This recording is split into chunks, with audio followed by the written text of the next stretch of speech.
Olá, alunos, bem-vindos a mais uma aula do nosso curso de NR10. Eu sou o professor Hugo Ferreira e na aula de hoje nós vamos falar sobre habilitação, qualificação e capacitação e autorização dos profissionais que trabalham com eletricidade. E essa disposição que a norma coloca para a gente é para poder nomear cada um dos profissionais que tem justamente esses diferentes tipos de função dentro dos serviços envolvendo a eletricidade. Durante todo o decorrer do nosso curso, nós abordamos justamente, trazendo o ponto que a própria norma traz para nós, da utilização de profissionais que são capacitados, que são qualificados, ou que têm ou não autorização para poder desempenhar alguma função dentro da operação do serviço.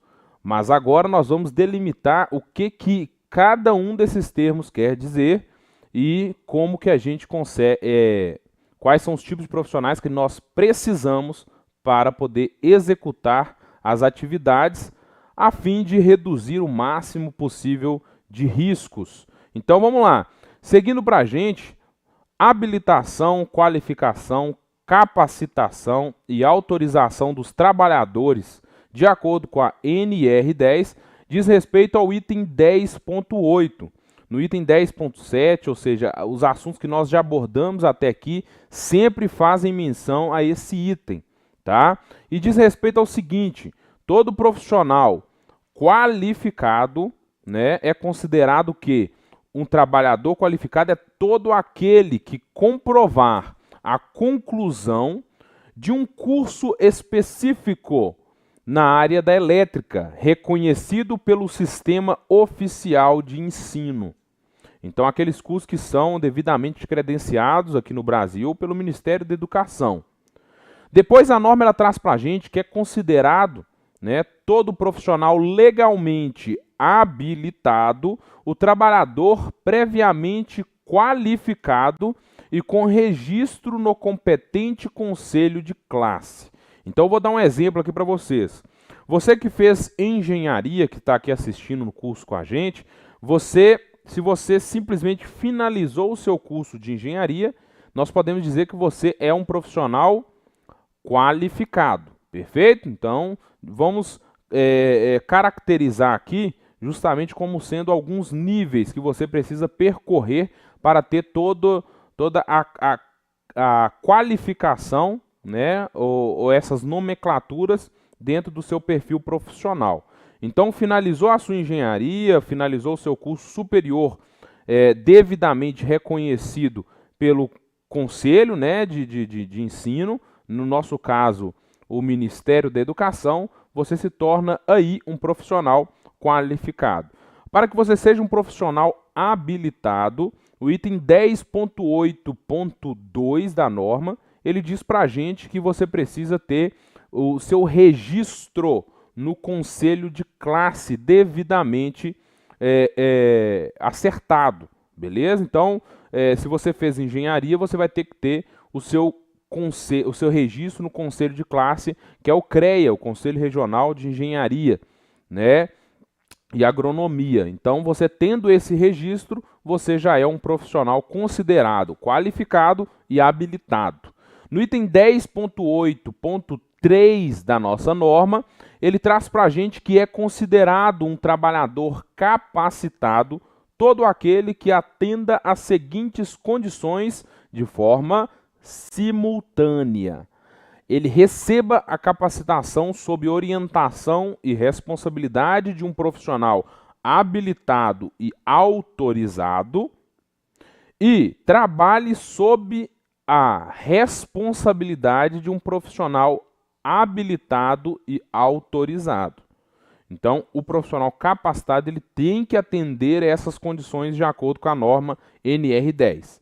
Outra questão é que a capacitação só terá validade para a empresa que o capacitou e nas condições estabelecidas pelo profissional habilitado e autorizado responsável por esta capacitação.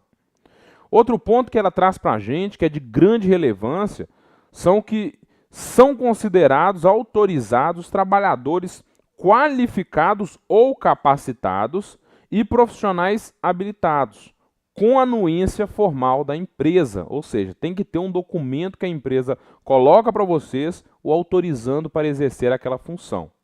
A empresa ela deve estabelecer, então, uma identificação que permita a qualquer tempo conhecer a abrangência da autorização de cada trabalhador, conforme dispõe justamente em toda a disposição da norma para habilitação e qualificação de profissionais. Os trabalhadores que trabalharem em instalações elétricas, eles devem ter a condição consignada no sistema de registro de empregado da empresa. E os trabalhadores autorizados a intervir em instalações elétricas devem ser submetidos a exame de saúde compatível com as atividades a serem desenvolvidas, realizado em conformidade com a outra norma, que nós trazemos aqui, a própria NR10 cita ela também, que é a NR7, né, e os registros também dos prontuários médicos desse nosso colaborador. É importante a gente destacar que a atividade envolvendo a eletricidade, ela gera grandes impactos, sejam elas executadas por um profissional que não está devidamente autorizado por um médico, perfeito? Ou uma pessoa responsável pela parte da saúde. Pois, trabalhando com alta tensão, por exemplo, existe um grande risco das pessoas, por exemplo, que têm marca-passo, sofrerem algum incidente por conta das ondas eletromagnéticas.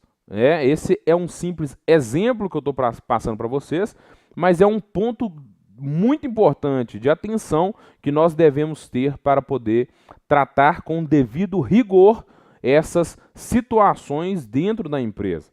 Os trabalhadores autorizados a intervir em instalações elétricas, eles devem possuir treinamento específico sobre os riscos decorrentes dessa função dele na empresa, das energias elétricas e também as principais medidas de prevenção de acidentes em instalações elétricas de acordo com o estabelecido dentro da norma NR10. E a empresa ela já tem um corpo técnico justamente preparado para isso, para devidamente capacitar os seus colaboradores.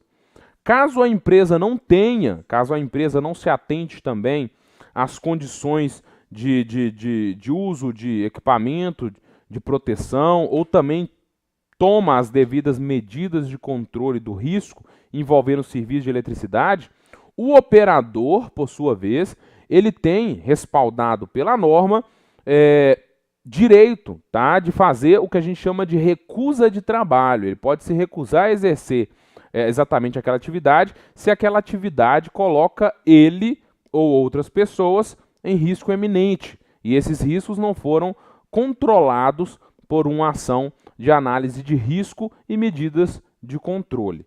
Perfeito? Isso daí a própria NR10 ela respalda também. E um pequeno comentário que eu tenho para fazer é que a própria norma, em suas últimas versões, ela também caracteriza a responsabilidade do operador. O operador ele também tem uma grande responsabilidade envolvendo a análise da sua segurança e da segurança das outras pessoas. Cabe a ele, esse profissional, logicamente, devidamente capacitado num curso de NR10, fazer a sua análise para reduzir os riscos. Essa responsabilidade não é somente da empresa, e mesmo nas antigas versões de normas, independente de qual norma for, aqui falando da NR10, né, o usuário, o operador, a pessoa que está trabalhando, ele tem a função de analisar justamente qual que é a sua atividade e quais são os impactos da sua atividade naquele local de trabalho. Dando sequência justamente nessa questão de qualificação, capacitação e habilitação, a norma ela traz para a gente que a empresa ela concede a autorização na forma da própria NR10 aos trabalhadores capacitados. né? Nós temos profissionais que são habilitados e qualificados dentro da empresa que dão os treinamentos de NR para os seus profissionais, para que eles sejam devidamente capacitados e tenha essas devidas responsabilidades, tá? E tendo participado com avaliação e aproveitamento satisfatório dos cursos, né, constante da própria norma NR10, ele deve ser realizado, né, um treinamento de reciclagem de forma bienal, tá? Esse é o período que você deve percorrer para fazer uma reciclagem de todo o conteúdo que você já aprendeu, tanto aqui no curso que vocês estão fazendo, o NR10, quanto naqueles aplicados diretamente pela empresa. Então, ler, interpretar e manter as informações contidas na norma NR10, assim como nas demais normas, é essencial para cercar justamente todo e qualquer problema, risco que vocês vão encontrar, se deparar justamente na hora de exercer as suas operações. E algumas situações elas precisam seguir quando você faz justamente esse curso de reciclagem, né, de forma bienal na empresa. Você precisa, quando você fazer esse curso de reciclagem, quando você for também trocar de função ou fazer uma mudança de empresa. Porque a análise de risco de uma empresa ou de outra, ela pode mudar. Então, isso é muito importante. Tem empresa, pessoal, que não contrata eletricista se não tiver NR10. Então, eu faço eu quebro o protocolo da nossa aula aqui agora para falar que vocês estão de parabéns por adquirir esse curso, porque é necessário, isso vai abrir grandes portas para vocês no mercado de trabalho. Tem empresas que só contratam eletricistas se tiver o curso de NR10. E depois que você é contratado pela empresa, lá na empresa você vai ter um curso de capacitação para adaptação aos processos internos de trabalho daquela empresa. Mas, se a empresa já te dá o curso, quando você for fazer a troca de função ou mudança de empresa, cabe você fazer uma reciclagem do seu curso. Beleza? Se você for fazer um retorno de afastamento ao trabalho, ou também, caso você tiver vindo de uma inatividade, por período superior a 3 meses, a norma também solicita que você faça essa reciclagem. E também uma modificação significativa nas instalações elétricas ou troca de métodos. E a empresa tem que se atentar a isso daí, ó. Se o processo mudou, né, ou a organização do trabalho mudou, cabe você fazer a reciclagem também.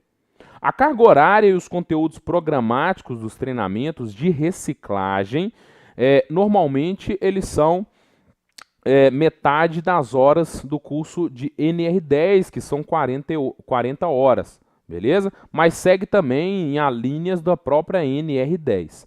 E devem atender, né, os conteúdos básicos da norma e para poder reaver todo e qualquer tipo, né, de conteúdo que a gente precisa saber para ter um trabalho seguro.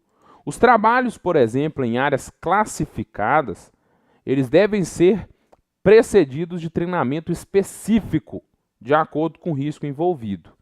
Então, cabe ali também essa devida análise. E os trabalhadores, por sua vez, com atividades não relacionadas às instalações elétricas, desenvolvidas em zona livre, algo que não está diretamente ligado à eletricidade, né? Conforme a própria NR, eles devem instruir formalmente com conhecimentos que permitam identificar e avaliar seus possíveis riscos e adotar as precauções cabíveis para poder, por exemplo, socorrer alguma pessoa ou ajudar em algum processo. Lembramos que a norma ela sempre cita que nós precisamos direcionar os trabalhos envolvendo eletricidade, logicamente, né, para os profissionais habilitados, qualificados, capacitados e ambos eles autorizados para desenvolver aquela função. Mas as pessoas que estão na zona livre, dentro da empresa, é interessante ter sim um curso de treinamento básico envolvendo eletricidade para saber como se portar em uma eventual situação. E a norma ela faz esse desfecho justamente para a gente amarrar, né, esse ponto e não deixar escapar. A gente sabe que a gente tem diversos colaboradores e não só envolvendo a eletricidade, mas conhecer de forma sistêmica os processos da empresa é importante, pois numa eventualidade, né, imagina o quê? Um curso de primeiros socorros. Aconteceu uma eventualidade, a pessoa não é enfermeira, mas ali ela pode ajudar e acabar salvando uma vida em uma eventual situação indesejada. Então, pessoal, esses daqui são a parte de habilitação, qualificação e capacitação dos profissionais. Assim a gente consegue entender o que é cada um, tá? E de forma resumida, vocês podem pegar o nosso material de apoio, lá vai ter a descrição certinha de cada um dessas funções e você pode rever toda essa aula para poder entender cada um desses processos. Então, o pessoal que faz o curso, por exemplo, profissionalizante voltado para eletricidade, são profissionais capacitados. Profissionais que vão um pouquinho além, fazem um técnico, por exemplo, que podem ser registrados no conselho de classe, estão devidamente credenciados no Ministério de Educação, ou mesmo um tecnólogo ou um bacharel. Ao formar essas pessoas, tendo, né, um resultado satisfatório de seus cursos, eles têm a sua devida qualificação. E depois, para que vocês tenham uma habilitação, cabe vocês seguirem um registro no conselho de classe. Em resumo, é justamente isso. A autorização ela vem justamente da empresa, tá? Que realmente te autoriza a trabalhar numa determinada tarefa ou função que envolva justamente a eletricidade. Esse é o conteúdo dessa videoaula. Eu espero vocês na próxima videoaula com mais conteúdo sobre NR10. Forte abraço!